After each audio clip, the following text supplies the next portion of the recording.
အားလုံးမင်္ဂလာပါခင်ဗျာကျွန်တော်တို့တွေအခုဆွေးနွေးဖော်ပြသွားမယ့်အကြောင်းအရာလေးကတော့ကျွန်တော်တို့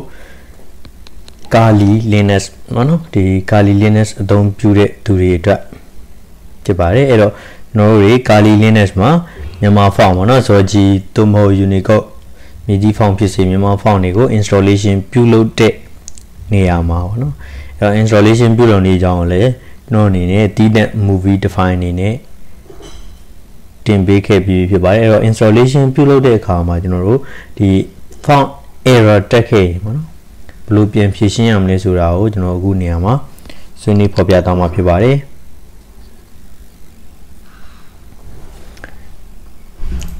အဲ့တော့ဒါဆိုရင်ကျွန်တော်တို့မြန်မာစာ font error ဖြစ်တာပေါ့နော်အဲ့တော့မြန်မာစာ font မမှန်ဘူးအဲ့နေရာမှာတော့ကျွန်တော်တို့ဒီအတုံးလေးတွေနဲ့ပေါ်နေရပေါ့နော်အဲ့တော့ဒါပေမဲ့သူ့မှာတော့ဒီအတုံးလေးတွေမှာတခြားကြည့်ရင်ကျွန်တော်တို့မတူညီတဲ့ number လေးတွေ့ရပါလိမ့်မယ်နော်ဥပမာ1010တို့1033တို့စသည်ဖြင့်ထားလိုက်ပါတော့အဲ့တော့ကျွန်တော်တို့ဒီအတုံးလေးတွေပဲပေါ်နေရပေါ့နော်အဲ့တော့မြန်မာလိုရိုက်လို့လည်းမရဘူးဆိုရင်တော့အခုကျွန်တော်ဖော်ပြပေးမယ် movie ကနေပြီးတော့အဲ့ဒီ error လေးကိုဖြည့်ရှင်းပေးတော့မှာဖြစ်ပါတယ်အဲ့တော့ပထမအဆုံးအနေနဲ့ကျွန်တော်တို့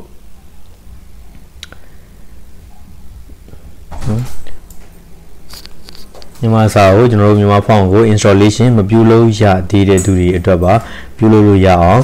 ကျွန်တော်အနေနဲ့ဒီထဲမှာတစ်ခါလေးပူးတွဲပြီးတော့ဖော်ပြပေးတော့မှာဖြစ်ပါတယ်အဲ့တော့မြန်မာစာတွေမြန်မာ font ကို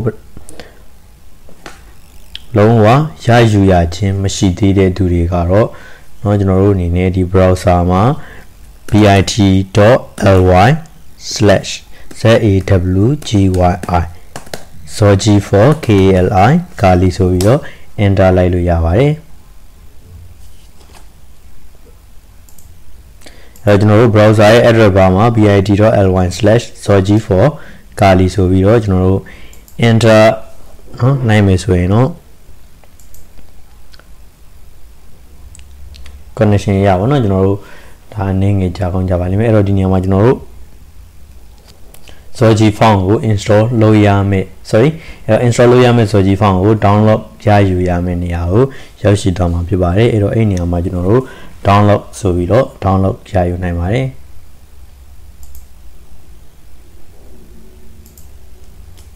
အဲ့တော့ကျွန်တော်တို့ဒီမှာလောလောဆယ် connection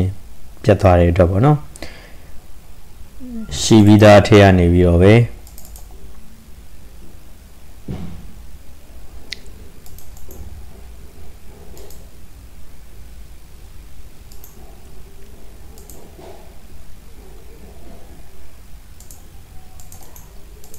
အသုံးပြုပြသွားပါမယ်အဲ့တော့ပထမဆုံးအနေနဲ့ကျွန်တော်တို့ဒီနေရာမှာပေါ့နော် browser မှာ bit./zogi for kali ဆိုပြီးတော့ကျွန်တော်တို့ရိုက်ပြီးသွားတဲ့အခါမှာတော့အခုဒီလိပ်စာလေးတိုင်းပေါ့နော် mediafire.com ကိုရောက်ရှိသွားမှာဖြစ်ပြီးတော့အဲ့နေရာကနေပြီးတော့ကျွန်တော်တို့ဒီနေရာလေးမှာပေါ့နော်အဲ့တော့စိမ်းအောင် download button လေးတွေ့ရပါလိမ့်မယ်download အဲ့တော့ကျွန်တော်အနေနဲ့တော့ဒီမှာ connection ကျနေတဲ့အတွက် download ရယူပြီးလို့ပဲမှတ်ယူလိုက်အောင် download ရယူပြီးတဲ့ file ကကျွန်တော်တို့ဒီ tar file နဲ့ထွက်ပါတယ်เนาะ tar.gz ပေါ့ file နဲ့ထွက်ပါတယ်အဲအကြောင်းမလို့ကျွန်တော်တို့အနေနဲ့ right click နှိပ်ပြီးတော့ extract เนาะ extract here ရွေးပေးလိုက်မယ်ဆိုရင်เนาะဒီနေရာမှာ folder အလွတ်တစ်ခုတက်လာတာကိုတွေ့မြင်ရမှာဖြစ်ပါတယ်အဲ့တော့ download လေးမှာကျွန်တော်တို့ဒီ zogi ဆိုတဲ့ folder လေးရပြီဆိုပါတော့ဒါဆိုရင်ကျွန်တော်တို့ဒီ folder လေးကိုဖွင့်လိုက်ရအောင်အဲ့တော့နော် folder ထဲမှာကျွန်တော်တို့ဒီ folder လေးကိုတွေ့ရမှာပါเนาะအဲ့တော့ဒီ Burma keyboard tk ဆိုတဲ့ folder လေးကိုတွေ့ရမှာဖြစ်ပါတယ်ဒီ folder လေးကိုကျွန်တော်တို့ဖွင့်ကြည့်မယ်ဆိုရင်ဒီထဲမှာကျွန်တော်တို့မြန်မာစာ font ကို installation ပြုလုပ်မယ်เนาะဒီ software တွေကိုရောက်ရှိသွားမှာဖြစ်ပါတယ်အဲ့တော့ဒီနေရာမှာပဲပေါ့เนาะကျွန်တော်တို့ right click နှိပ်ပြီးတော့ open in terminal နဲ့ terminal ရွေးချယ်ပါမယ်အဲ့တော့ terminal ရွေးချယ်ပြီးတဲ့အခါမှာနော် list ထုတ်ကြည့်ပါမယ် ls ဆိုတာလေးရိုက်ပြီးတော့ကျွန်တော်တို့ enter လုပ်ကြည့်မယ်ဆိုရင်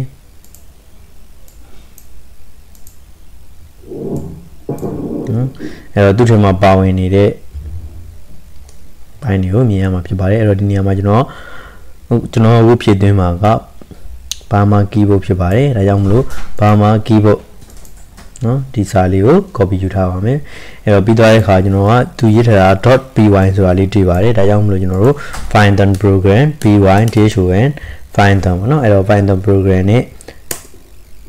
ခေါ်ယူပြီးတော့ခုန copy ကူးထားတဲ့ file name လေးကိုထည့်လိုက်ပါတယ်ဒီတိုင်းရိုက်ထည့်လေးရပါတယ်နော်ဒီပုံစံအတိုင်းတူအောင်ရိုက်ထည့်လိုက်လေးရပါတယ်အဲ့တော့ file name.py ရိုက်တဲ့အခါမှာတော့ကျွန်တော်တို့အနေနဲ့ space bar ချလို့မရပါဘူးဒီမှာနော်မူလ file မှာ space bar ရှိနေရင်လည်းအဲ space bar ကိုဖယ်ပြီးမှနော်ပြန်ပြီးတော့အသုံးပြရမှာဖြစ်ပါတယ်အဲ့တော့ပြီးတဲ့အခါကျွန်တော်တို့ဒီနေရာနေပြီးတော့ enter ဆင်းကြည့်လိုက်မယ်ဆိုရင်နော်သူမေးလာပါတယ်ကျွန်တော်တို့ကမြန်မာ 3 ဆိုရင် mm3 လို့နော် mm3 လို့ရေးရမှာဖြစ်ပြီးတော့ Zoji font ဆိုရင်တော့ကျွန်တော်တို့ option နှစ်ခုရှိပါတယ် Zoji 2009နဲ့2008ဖြစ်ပါတယ်အဲ့တော့2009ဆိုတာကတော့ကျွန်တော်တို့เนาะဒီ set တိုင်းမှာမမှန်နိုင်ပါဘူး2009တင်ထားတဲ့ set တွေမှာပဲမှန်နိုင်တဲ့ font တစ်မျိုးဖြစ်ပါတယ်သူကတော့ဒီမြန်မာ Unicode ဆန်ပါတယ်ရရဆိုရင်လည်းကျွန်တော်တို့တစ်လုံးပဲမှတ်ရတယ်ဗောနော်အဲ့ဒီ font ဖြစ်ပါတယ်အဲ့တော့ကျွန်တော်တို့ set ထဲမှာပဲမှန်မှာဖြစ်ပြီးတော့အခြား2008 Zoji 2008 running လုပ်နေတဲ့အခြား set တွေမှာတော့မှန်မှာမဟုတ်ပါဘူးဒါကြောင့်မလို့ Zoji နော်2008ကိုရွေးပြီးတော့ enter ပါမယ်ဒါဆိုရင်ဟုတ်ပြီကျွန်တော်တို့ဒီ Zoji 2008ကိုထည့်သွင်းမှတေးကြမတေးကြ yes or no မေးပါတယ်အဲ့တော့ yes y ဖြည့်ပြီးတော့ enter လိုက်ပါမယ်ဒါဆိုရင်ကျွန်တော်တို့ installation လုပ်တဲ့အပိုင်းရောက်လာပါပြီအဲ့တော့ install မလုပ်ရသေးတဲ့သူတွေကတော့ဒီနေရာမှာ I ဆိုတဲ့ option ကိုရွေးချယ်ပြီးတော့နော် I ဆိုတဲ့ option ကိုရွေးချယ်ပြီးတော့ sorry I ဆိုနော် I ရိုက်ပြီးတော့ကျွန်တော်တို့ enter မယ်ဆိုရင် installation ပြုလုပ်သွားမှာဖြစ်ပါတယ်အဲ့တော့တကယ်လို့များကျွန်တော်တို့အနေနဲ့မူလကနော်အဲ့ဒီ Zoji 2008ကိုထည့်သွင်းလိုက်ပြီးသွားပါပြီအဲ့တော့ထည့်သွင်းပြီးသွားပြီမဲ့လို့ကျွန်တော်တို့ဒီမှာနော်မြန်မာစာမမှန်သေးဘူးဆိုရင်တော့မူလထည့်သွင်းထားတဲ့ file ကိုပြန်ပြီးတော့ဖြတ်ဖို့လိုပါလိမ့်မယ်အဲ့တော့ဒီနေရာမှာကျွန်တော်က R remove နဲ့ပြန်ဖြတ်လိုက်ပါတယ်နော်ဒါဆိုရင်ဒါမူလရှိနေတဲ့ existing ဖြစ်နေတဲ့ file ဟာနော်ပျောက်သွားမှာဖြစ်ပါတယ်အဲ့တော့တကယ်လို့ကျွန်တော်တို့က Zoji မူလတော့ Zoji 2009ကို install လုပ်ခဲ့တာဆိုရင်ဒီပုံမှာ Zoji 2009နဲ့ကိုပြန်ဝင်ပြီးမှအခုလိုမျိုး remove နော် remove function သုံးပြီးတော့ remove လုပ်ရမှာဖြစ်ပါတယ်ဒါဆိုရင်ကျွန်တော်တို့မူလရှိနေတဲ့ဒီ font နော် fix လုပ်ဖို့လိုတဲ့တနည်းအားဖြင့် error တက်နေတဲ့ font ကinstall ဖြစ်သွားမှာဖြစ်ပါတယ်အဲ့တော့ဒီခါမှာကျွန်တော်တို့ install ပြန်လုပ်မယ်အဲ့တော့သူရဲ့ install option က I ဖြစ်ပါတယ် I နှိပ်ပြီးတော့ enter နော်အဲ့တော့ I နှိပ်ပြီးတော့ enter ဆင်းလိုက်ပါမယ်ဒါဆိုရင်ကျွန်တော်တို့ install ပြုလုပ်ပြီးသွားတာကိုတွေ့မြင်ရပါမယ်အဲ့တော့နော်ဒီမှာ Q နှိပ်ပြီးတော့ quite နော်ထွက်လိုက်ပါမယ်အဲ့တော့ဒါဆိုရင်ကျွန်တော်တို့ဒီနေရာမှာပြန်ကြည့်အောင်ပါနော်မြန်မာ font မှန်ကန်သွားပြီမြန်မာ font မှန်ကန်သွားတာကိုတွေ့မြင်ရပါလိမ့်မယ်အဲ့တော့ဒါခုနဖတ်မရတဲ့မြန်မာစာတွေဖတ်လို့ရသွားတာကိုတွေ့မြင်ရပါလိမ့်မယ်အဲ့တော့တကယ်လို့ကျွန်တော်တို့အနေနဲ့ဒီ Zoji font ပေါ့နော်အဲ့တော့ခုမှ install ဆက်လုပ်မဲ့သူတွေကတော့ Zoji font ဖြည့်သွင်းပြီးသွားတဲ့အခါမှာကျွန်တော်တို့နော် typing လုပ်နိုင်ဖို့အတွက် keyboard ရယူဖို့လိုအပ်ပါသေးတယ်အဲ့တော့ကျွန်တော်တို့ဒီမှာ setting ကိုသွားလိုက်ပါမယ်ပြီးသွားတဲ့အခါမှာကျွန်တော်တို့ဒီ region and language ကိုရွေးချယ်ပါမယ်အဲ့တော့ region and language မှာကျွန်တော်တို့အနေနဲ့ဒီ input source ပေါ့နော်အဲ့တော့ input source မှာကျွန်တော်တို့မြန်မာစာလောက်ကွက်ကိုဖြည့်သွင်းရပါမယ်ဒါကြောင့် input source ကိုနှိပ်ပြီးတော့ဒီနေရာကနေပြီးတော့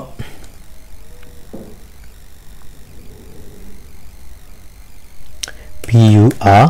ဆိုရင်ကျွန်တော်တို့ဒီမှာ Burmese ဆိုပြီးတွေ့လာပါလိမ့်မယ်အဲ့တော့ဒီနေရာလေးမှာ VUR လို့ရိုက်လိုက်ရင်ရပါတယ်เนาะအဲ့တော့ Burmese ဆိုတာလေးကိုရွေးပါအဲ့တော့ Burmese ကိုဆက်ရွေးပြီးတော့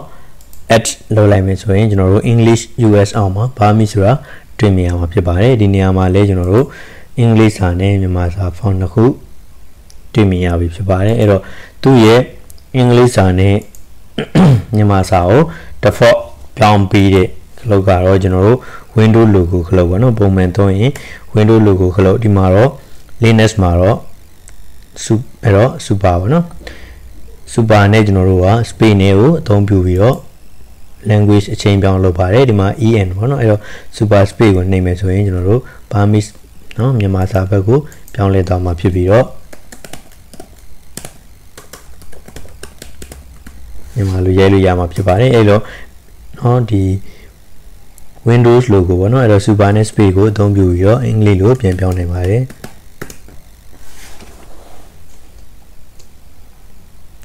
တကယ်လို့ကျွန်တော်တို့တွေက super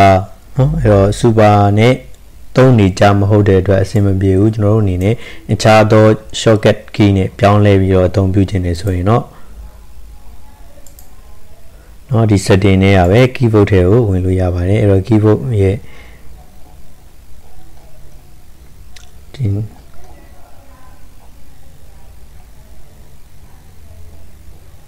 ီမှာပေါ့နော်အဲ့တော့ typing ဆိုတဲ့နေရာမှာကျွန်တော်တို့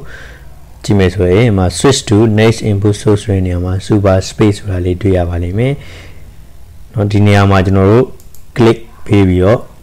เนาะဒီ box လေးပေါ်လာရင်အဲ့တော့ဟိုမှာ control space ဖြစ်စီပေါ့เนาะစသည်ဖြင့်ကျွန်တော်တို့အနေနဲ့မိမိတို့အလိုရှိရာဒီ shortcut ကိုထည့်သွင်းနိုင်မှာဖြစ်ပါတယ်အဲ့တော့ကျွန်တော်ကတော့သူ default အတိုင်းပဲ super space နဲ့ပဲထားပြီးတော့သုံးတာဖြစ်တဲ့အတွက်မပြောင်းတော့ပါဘူးเนาะဒါဆိုရင်တော့ကျွန်တော်တို့ Kali Linux မှာမြန်မာစာ installation ပြုလုပ်တာရောအဲ့တော့ error ဖြစ်လာတဲ့အခါပေါ့နော်မြန်မာစာမမှန်ဘူးမပေါ်တဲ့အခါမှာဘယ်လိုပြင်ဆင်ရမလဲဆိုတာနဲ့ပတ်သက်ပြီးတော့ installation ပြန်လုပ်တာကိုကျွန်တော်အနေနဲ့ဖော်ပြပေးခဲ့တာဖြစ်ပါတယ်